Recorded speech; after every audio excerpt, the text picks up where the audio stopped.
Hello and welcome.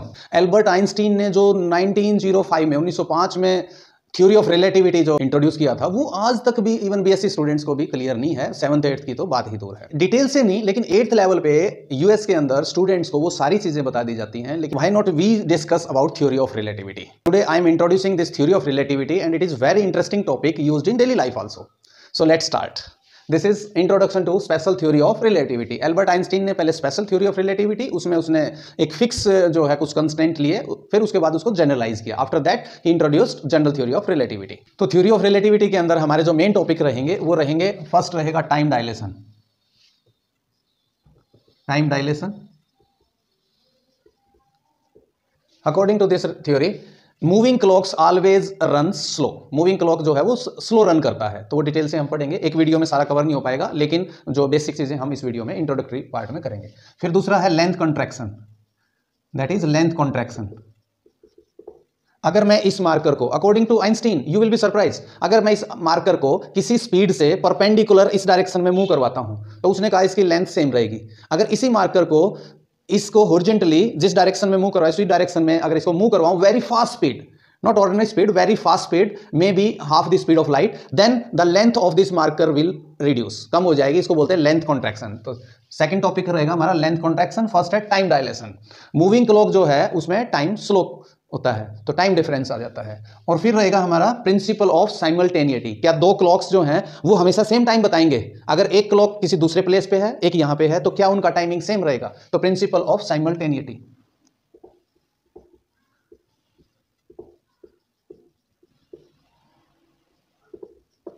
और फिर है द मोस्ट इंटरेस्टिंग पार्ट, वो जो इसमें है वो ट्विन पैराडॉक्स। ट्विन पैराडॉक्स, मान लिया ट्विन है, one remains on the earth and another twin goes in a satellite and takes a round and comes back to earth. तो the twin which is on the earth will be aged, older in age age compare to the twin. तो ये twin paradox है। इसके पीछे क्या वो जो है इसका रिजॉल्व है, तो ट्विन पैराडॉक्स। सो टाइम डायलेशन को अच्छे से समझने से पहले हम कुछ पोस्टुलेट समझते हैं जो आइंस्टीन ने प्रपोज किए। पहली बात तो उसने कहा कि कोई प्रीफर्ड इनर्शियल फ्रेम नहीं है। अब ये इनर्शियल फ्रेम होता क्या है? मान लिया, I give an example, suppose I drop this marker and it just fall straight on my toe, and the same experiment I am doing while I am in an escalator. एक escalator में हूं और इस fix speed से वो escalator ऊपर चढ़ रहा है, और मैं सेम एक्सपेरिमेंट करता हूं, तो वही ये जो मार्कर सेम पोजीशन पे फॉल होगा। I will not find any difference, कि मतलब रेस्ट और मोशन में कोई डिफरेंस नहीं होगा। मेरे लिए जो है वो रेस्ट की चीजें, अगर मैं मोशन में हूं तो मेरे लिए वो रेस्ट वाली चीजें मोशन में नजर आएंगी, आई एम एट रेस्ट, और दूसरे के लिए जो है वो मोशन में। तो एक there are relative to each other. तो ऐसे फ्रेम ऑफ रेफरेंस जिसमें देयर इज नो प्रेफरेंस कि ये रेस्ट पे है या ये मोशन में है, उसमें फिक्स वेलोसिटी से कोई भी फ्रेम मूव कर रहा है या वो रेस्ट पे है, वो इनर्शियल फ्रेम है। और इनर्शियल फ्रेम में न्यूटन्स लॉ आर वैलिड। तो अब इसमें जो मेन पोस्टुलेट्स थे हमारे वो थे कि देयर इज नो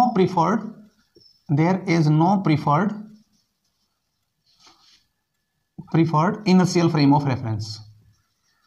एक तो ये मेन पॉइंट है, इनर्शियल फ्रेम ऑफ रेफरेंस।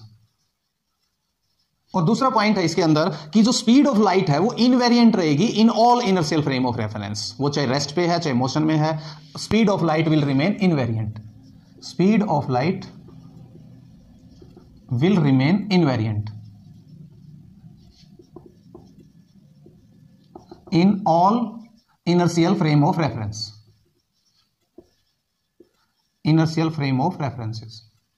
तो ये जो दो पोस्टुलेट्स हैं, इस बेसिस पे हम जो इसका टाइम डायलेशन का एक्सप्रेशन सॉल्व करेंगे। इसमें टाइम डायलेशन बेसिकली है क्या, कैसे डिराइव हुआ। तो इसके लिए मैं एक अज्यूम कर लेता हूं, मेरे पास एक लाइट बीम क्लॉक है। लाइट बीम क्लॉक है, कोई भी लेंथ है उसकी। तो ये लाइट बीम क्लॉक मैंने अज्यूम कर लिया।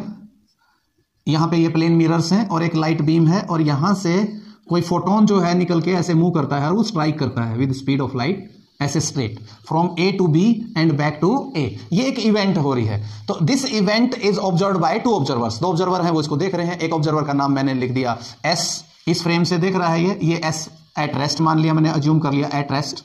और एक दूसरा ऑब्जर्वर है जो इसके दूसरी साइड है, उसको मैंने मोशन में अज्यूम कर लिया।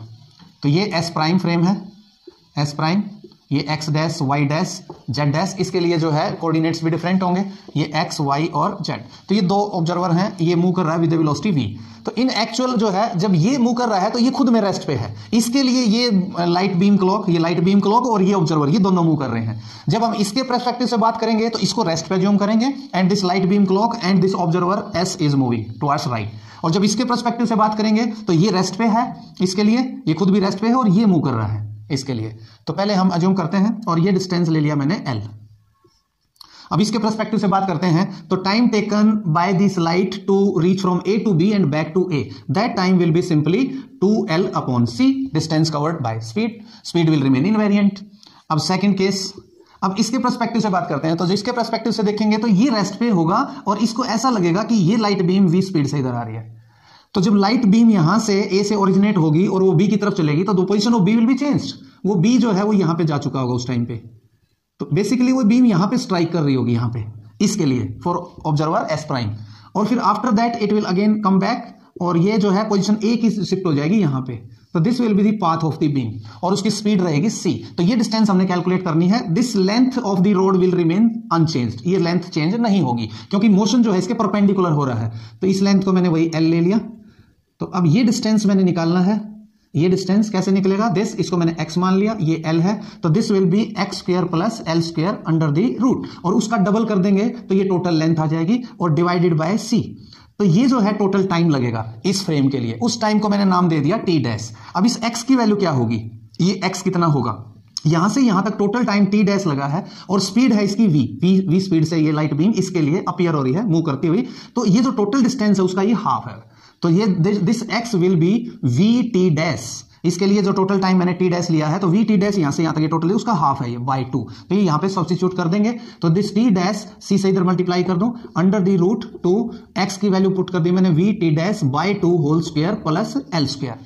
अब इसको स्क्वेयरिंग बोथ साइड्स स्क्वायर करेंगे तो I am writing this side, this will be c square t dash square is equal to 4 under the root remote, तो ये आ जाएगा v square t dash square by 4 plus capital l square. Capital L same रहेगा तो इसको solve करेंगे, ये cancel out, 4 यहां पे आ जाएगा। तो this will be c square minus v square t dash square is equal to 4l square, और यहां से t dash is equal to 2l divided by c square minus v square under the root, ये आ गया हमारा t dash. अब मैं इसको c अगर कॉमन आउट ले लूं इसमें तो इसमें 2l बाय c और ये आ जाएगा हमारा 1 minus v square by c square. Now this 2l by c, this is the time taken by the light beam to complete this event, to go from A to B and back to A. This time is 2L by C. So we can substitute this T. So T dash is equal to T into 1 upon 1 minus V square by C square under the root. And this is called gamma factor. इसको लॉरेंट्ज factor भी बोलते हैं। तो gamma factor is here, I denote it by gamma. तो gamma is equal to 1 over 1 minus V square by C square under the root. तो this factor is used in special theory of relativity, time and again. तो यहाँ इसका meaning क्या है gamma का, इसके अनुसार क्या है कि जो टोटल टाइम है in this new frame, moving frame, उसके अंदर मूविंग फ्रेम के रेस्पेक्ट में जो टाइम है वो इंक्रीज हो गया। कितना हो गया, T dash is equal to gamma times of T. ये रेस्ट फ्रेम और ये मूविंग फ्रेम, तो गामा की जो वैल्यू है ऑलवेज ग्रेटर देन 1 होगी if v is less than equal to c। Suppose v की वैल्यू जो है मे बी इक्वल टू 1, एक v की वैल्यू अगर मान लिया 0 है, if v is equal to 0 then gamma will be equal to 1, if v is non 0 then gamma will be greater than 1, हमेशा ग्रेटर देन 1 होगा। तो ये टाइम जो है ज्यादा लगा, इसमें टाइम ज्यादा मींस यहां पे क्या है, the clock is taking more time to tick 1 second. यहां पे 1 सेकेंड टिक होने में, जैसे यहां से a से b 1 सेकेंड टिक, b से a अगेन 1 सेकेंड, 2 सेकेंड हुआ। लेकिन इसमें 1 सेकेंड कब होगा, जब ये यहां से a से b यहां पे जाएगा, b डैश मान लो इसको, तो यहां पे इसको ज्यादा लॉन्गर टाइम लेना पड़ रहा है, तब जाके it will count 1 second, time ज्यादा ले रहा है। लेकिन